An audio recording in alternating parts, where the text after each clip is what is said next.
नमस्कार आहे तुमचं माझ्या यूट्यूब चॅनल शुभावित राधा या यूट्यूब चॅनलवर। आज आपण बनवणार आहे, मी आज सांगणार आहे तुम्हाला छोट्याशा टिप्स। त्याच्यात पहिली टिप्स आपण घेऊ रोजच्या जेवणातील।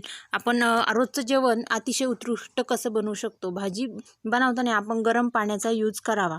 कोथिंबीर आपण जे सॅलड बनवतो ते जास्त वेळ कापून न ठेवता कापून ठेवल्यावर ते खूपच जास्त आंबट होतं, त्याच्यासाठी ते आपण जेवणाच्या 5 मिनिटं आधी कापणं खूप गरजेचं आहे। आणि पुढची टिप सांगते, पोळ्या करताना आपण पिठामध्ये थोडंसं तेल टाकलं की पोळ्या एकदम मऊ बनतात आणि खाण्यास खूप उत्कृष्ट लागतात।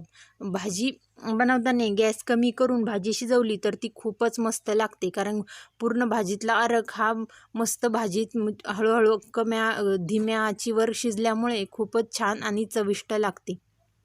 तुम्ही माझ्या व्हिडिओला किंवा चॅनलला सबस्क्राईब केलं नसेल तर माझ्या चॅनलला सबस्क्राईब करा आणि बेल आयकन प्रेस करा। तुम्हाला नवनवीन व्हिडिओ असेच लवकरात लवकर भेटून जातील।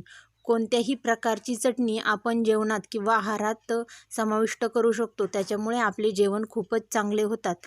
आणि पीठ आपण पोळ्याचं पीठ भिजवताना आपण 15 मिनटं त्याला भिजवत ठेवायचं। मग पोळ्या बनवल्या की टम्म फुगतात आणि मस्त मऊसूत आपल्या पोळ्या बनत असतात। तुम्हाला हे सगळ्या टिप्स किचनच्या टिप्स आवडल्या असेल तर व्हिडिओला लाईक, चॅनलला सबस्क्राईब करा। व्हिडिओ आवडला तर व्हिडिओला कमेंट पण करा आणि माझे नवनवीन असेच व्हिडिओ येत राहणार आहे। धन्यवाद।